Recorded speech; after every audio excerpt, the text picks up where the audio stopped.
Hi everyone, मैं M के मल्होत्रा आप सभी को अपने यूट्यूब चैनल मल्होत्रा क्लासेज पे स्वागत करता हूँ। दोस्तों, आज के इस वीडियो लेक्चर में हम लोग क्लास 10th के बायोलॉजी का फर्स्ट चैप्टर यानी कि जैव प्रक्रम जो है वो देखने वाले हैं। जैव प्रक्रम को अंग्रेजी में लैब प्रोसेस बोलते हैं और यह लैब प्रोसेस का पार्ट 6 है। यदि आप पार्ट 5 नहीं देखे हैं तो पार्ट 5 का जो लिंक है वो डिस्क्रिप्शन के नीचे दे दिया हूँ और ऊपर आई बटन पे भी है, तो आप लोग वहाँ से जाके पार्ट 5 को देख सकते हैं। तो चलिए दोस्तों शुरू करते हैं।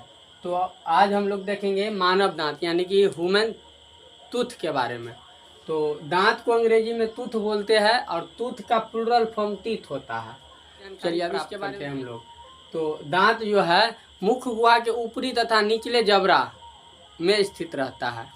दांत जो है मुख गुहा के ऊपरी तथा निचले जबड़ा में स्थित रहता है और प्रत्येक दांत मसूड़े से जुड़ा रहता है। दांत जो है मसूड़े से जुड़ा रहता है। चलिए अब हम इसके बनावट देखते हैं। तो दांत की बनावट जो है कठोर ऊतक से होता है यानी कि हार्ड टिश्यू से बनता है टूथ। चलिए अब हम देख लेते हैं कि दांत जो है दांतों का अध्ययन क्या कहलाता है। तो दांतों का अध्ययन ओडोंटोलॉजी कहलाता है। अध्ययन दांतों का अध्ययन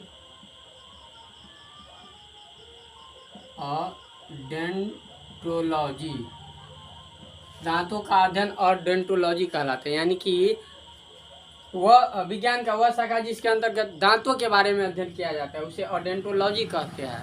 और दांतों के विशेषज्ञ यानी कि दांतों के चिकित्सक अर्थात डॉक्टरों को हम लोग डेंटिस्ट कहते हैं। चिकित्सक दांतों के चिकित्सक को डेंटिस्ट कहते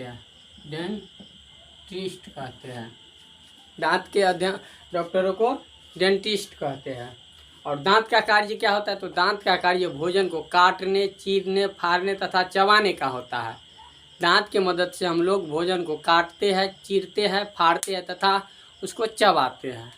तो चलिए अब हम देख लेते हैं स्थिति के आधार पर दांतों को कितने भागों में बांटा गया है। तो स्थिति के आधार पर दांत को 3 भागों में बांटा गया है, जड़, गर्दन और शिखर।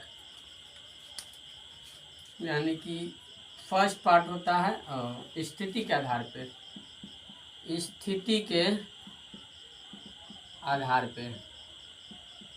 आधार पे दांतों का वर्गीकरण। तो स्थिति के आधार पे दांतों को 3 भागों में बांटा गया। एक होता है जड़, दूसरा होता है गर्दन या इसी का दूसरा नाम ग्रीवा और तीसरा होता है सिर या शिखर।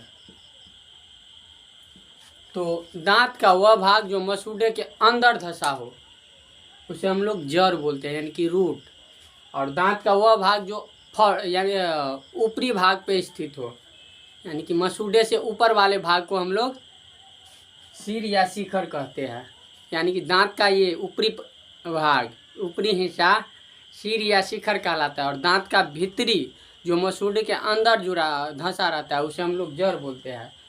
और दांत का वह भाग जो जड़ और शिखर के बीच स्थित हो उसे हम लोग गर्दन या ग्रीवा कहते हैं। जैसे दांत का ये वाला भाग जो है उसको हम लोग बोलते हैं गर्दन या ग्रीवा। तो चलिए दांत का स्थिति के आधार पर दांत को हम वर्गीकरण कर दिए। अब हम देखते हैं कि दांत जो है वो कितने पार्टों में बटा होता है। तो दांत 2 पार्टों में बटा होता है, एक दांत का बाहरी आवरण और एक दांत का भीतरी आवरण। तो चलिए देखते हैं कि दांत का बाहरी आवरण क्या कहलाता है और भीतरी आवरण क्या कहलाता है।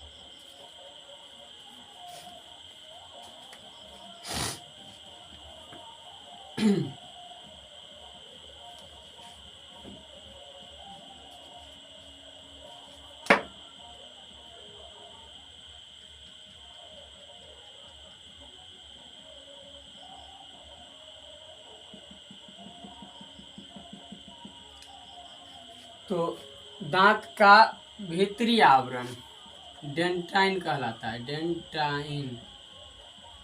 और बाहरी आवरण इनामेल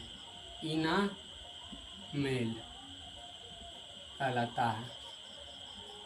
ये सबसे कठोर होता है, सबसे कठोर भाग होता है और ये 80% दांतों का कवर किए रहता है।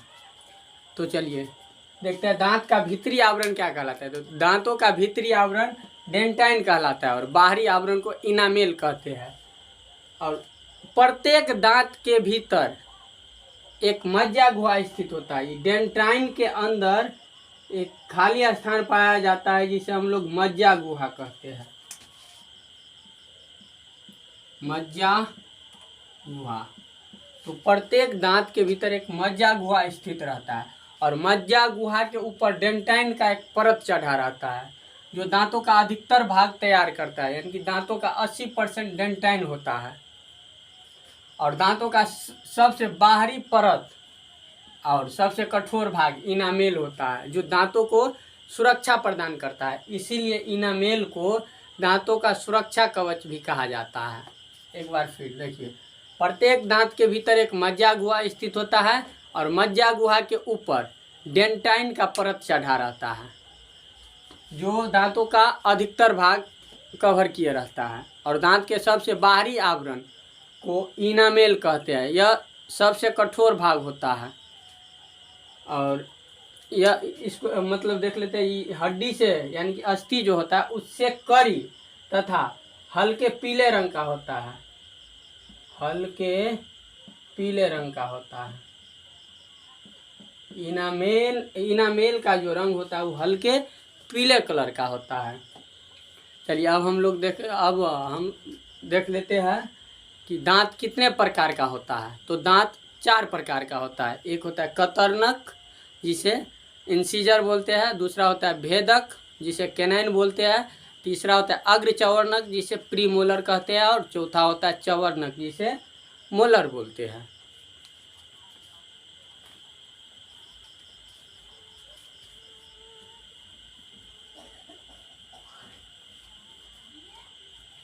दांतों का प्रकार। दांतों का प्रकार।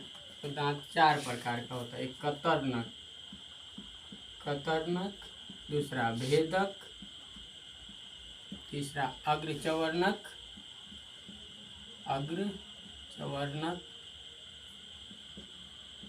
और चौथा होता है चवर्णक यानी कि इंसीजर, कैनाइन, प्रीमोलर और मोलर। चलिए अब इसका संख्या एवं काम देख लेते हैं। तो कतरनक दांतों की संख्या ऊपर वाले जबड़े में 4 होते हैं और नीचे वाले जबड़े में 4। तो टोटल मिला के कतरनक दांतों की संख्या 8 होते हैं मुख गुहा में। और इसका काम होता है भोजन को काटने का काम होता है। कतरनक का काम होता है भोजन को काटने का काम करता है। कतरनक दांत भोजन को काटने का काम करता है। और भेदक दांतों की संख्या ऊपरी जबड़ा में 2 होता है तथा निचली जबड़ा में 2। तो कुल मिला के भेदक दांतों की संख्या मुख गुहा में 4 होती है और इसका काम होता है भोजन को फाड़ने का काम करता है। भेदक दांत जो है भोजन को फाड़ने का काम करता है और ये मांसाहारी जीव में ये लंबा पाया जाता है। भेदक दांत लंबा पाया जाता है। और अग्र चवर्णक देख लेते हैं। तो अग्र चवर्णक दांतों की संख्या ऊपर में 4 होते हैं तथा नीचे में 4। तो कुल मिला के अग्र चवर्णक दांतों की संख्या 8 होते हैं। और हाँ, ये अग्र चवर्णक दांतों का काम होता है भोजन को चबाने का काम करता है। और ये बच्चे में नहीं पाया जाता है। बच्चे में अग्र चवर्णक दांत नहीं पाया जाता है। चलिए अब देख लेते हैं चवर्णक। तो चवर्णक दांतों की संख्या ऊपरी जबड़ा में 6 होता है तथा निचले जबड़ा में 6। तो मुख गुहा में कुल 12 चवर्णक दांत पाए जाते हैं जिसमें से तीसरा चवर्णक दांत बच्चे में नहीं पाया जाता है। तीसरा चवर्णक दांत बच्चे में नहीं पाया जाता है। तीसरा चौवर्णक दांत, चौवर्णक दांत बच्चे में नहीं पाया जाता है। और तीसरा दांत को अकल डांट बोलते हैं, अकल, अकल डांट। तीसरा दांत को अकल डांट बोलते हैं, यानी कि विजडम टीथ, जो अमूमन 22 से 25 साल के उम्र में ये होते हैं। चलिए अब हम देख लेते हैं कि मनुष्य के मुख गुहा में कितने दांत पाए जाते हैं। तो जाहिर सी बात है, यहाँ से आप लोग देखते होंगे कि मनुष्य के मुख गुहा में कितने दांत पाए जाते हैं। तो कतरनक दांत हो गया 8, इसके बाद भेदक दांतों की संख्या 4, और अग्र चवर्णक दांतों की संख्या 8 और चवर्णक दांतों की संख्या 12।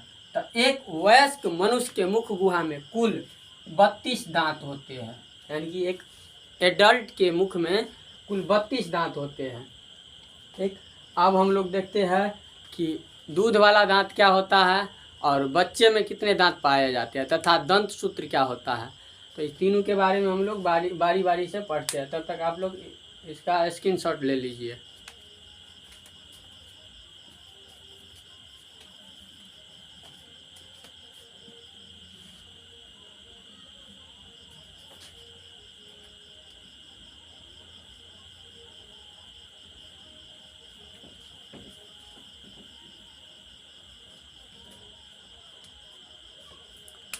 तो एक वयस्क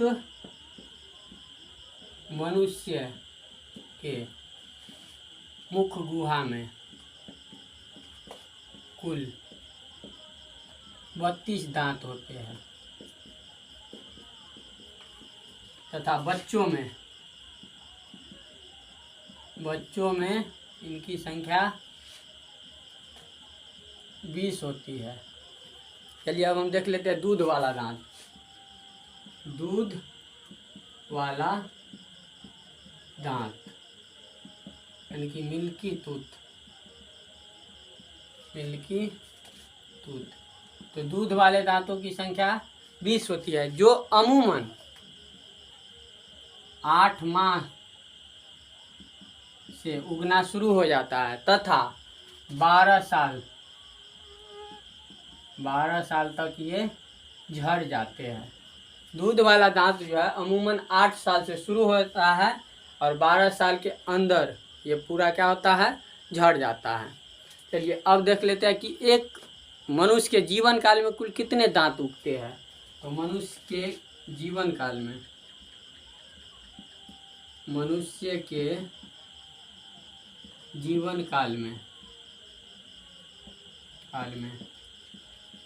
कुल 32 प्लस 20 यानी कि 52 दांत उगते हैं।